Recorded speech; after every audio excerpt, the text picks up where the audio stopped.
moving on, I think to the next team in the division is the Tennessee Titans.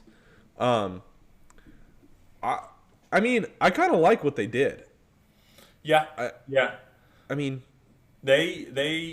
So they had an abysmal defense last year, and mhm, Caleb Farley sitting right there at 22 overall. I think that's a great pick for them. They needed cornerback help. I think he's probably the best, maybe not the best player off that board at the time, but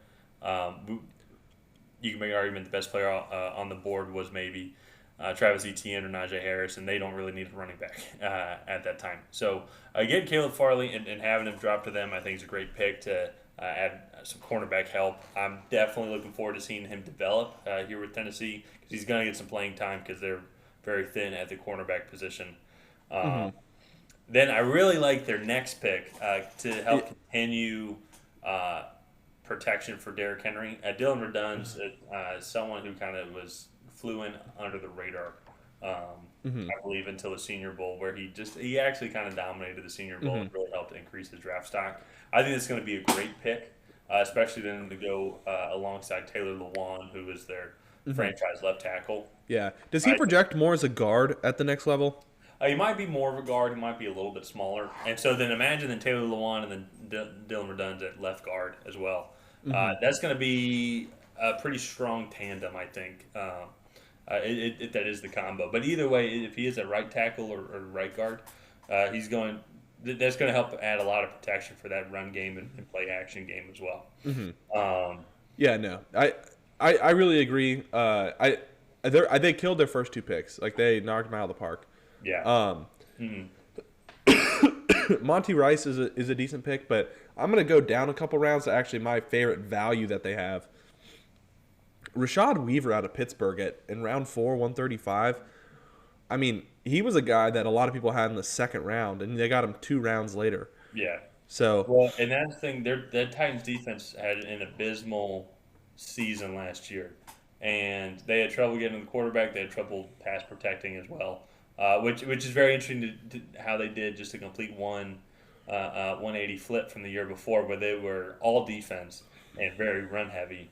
And hmm last year they had one of the more dynamic passing offenses last year hmm because they were able to run all over the field with Derrick Henry, but their defense was absolutely abysmal.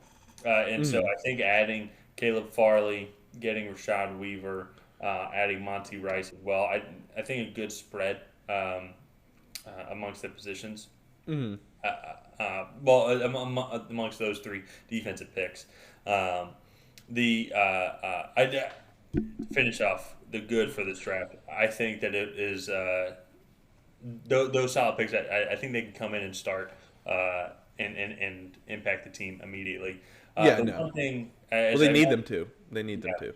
but the one thing I kind of have already mentioned, and I want to get your thoughts on Des Fitzpatrick. You're more of the receiver guru, but as I mentioned already, with them losing so much in the offseason on their offensive side, to not address the receiver position, and I hmm understand that there's only so many picks. Uh, that it's not like backyard football where you get the pick of the litter of picking your all star team, so to say. Um, but and of course, it was only a couple picks before. But they picked Elijah Molden in the end of the third round. And I guess they could have taken Des Fitzpatrick as well because it was just 9 picks later. hmm But that's going to be a serious issue, I think, for the Tennessee Titans is who's going to be their receiver two to go along hmm with AJ Brown. I personally, I think Racy McMath, their 6th round guy, has a better chance to be wide receiver two. What Des a name, by the Fitzpatrick way. is wait what? Let's talk. That might be the coolest name, Yeah, Racy McMath. Racy McMahon. Um, I wonder if he did well in math class. Yeah, yeah. What do you think his favorite subject was? Yeah, yeah. Yeah. But The only name that would be better was if he was a NASCAR driver. yeah, Yeah, I think yeah. that's the only name. That would be a fun episode if we did the best names, the best NFL names. That would be a fun episode. If it is of course Tom Brady. Um, No, that's so boring. Tom Brady sounds like a Brady yeah, bunch. it's 7 Super Bowls boring. Uh, wasn't someone on the Brady Bunch named Tom, or am I making that up? I don't know. I think that's way before our time. He was We'll need named to after his ask our father. Yeah, yeah. but We'll need to ask anyways, our parents. uh, Des Fitzpatrick to me is more of like a gadget guy. I mean, really good speed, but not a lot of elite route running. He's just going to try and take the top off defenses. Well, and that's going to be Um, huge for the play action, I will say. yeah, yeah. I mean, he's a guy. He's going to have 12 to 30 catches on his rookie season, Yeah. and probably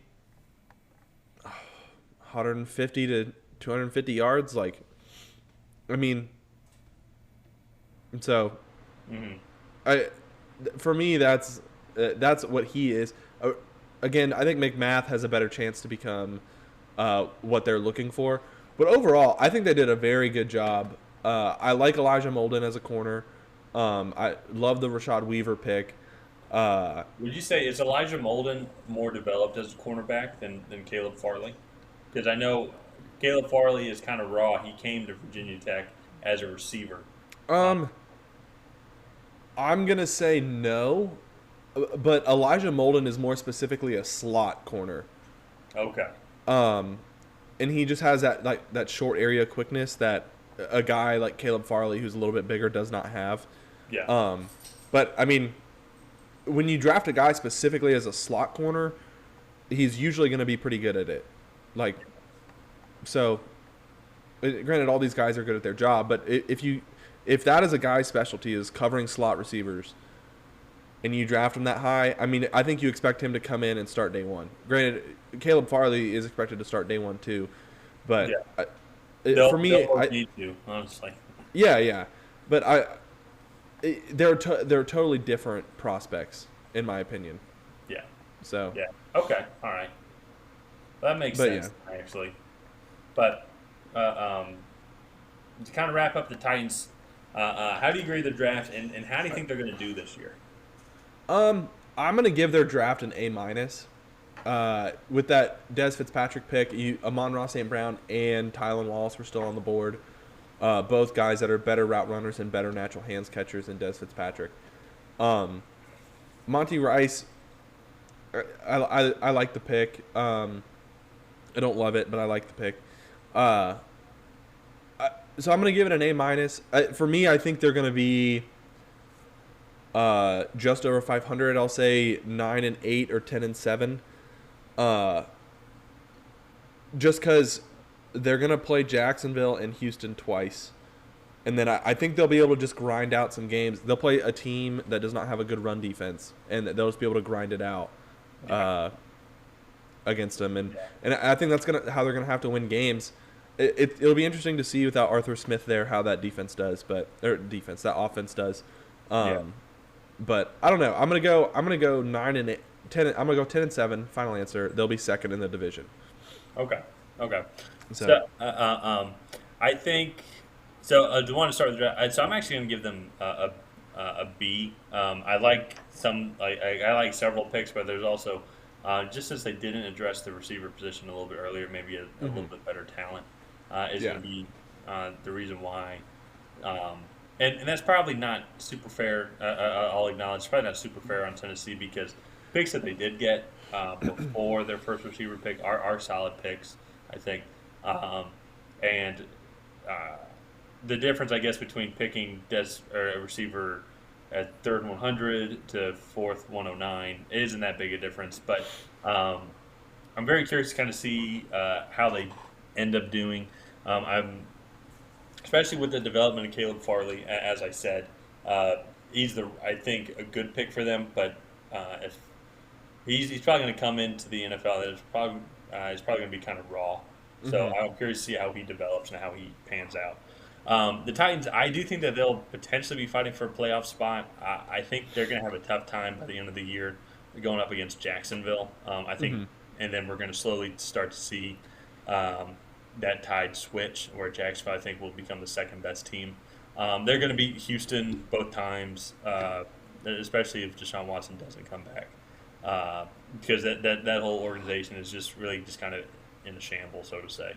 hmm Uh, but yeah, I'll actually go with a 9-8. I think 9-8. I think like you said, they're just going to grind out some wins, but then they're going to lose some games just because the defense is still going to be developing, and they're just not going to have the offensive weapons to kind of keep up with the high scoring game. Yeah, yeah, yeah. No, they have good players. I just don't think they have a good team or Yeah. a great team. Um, but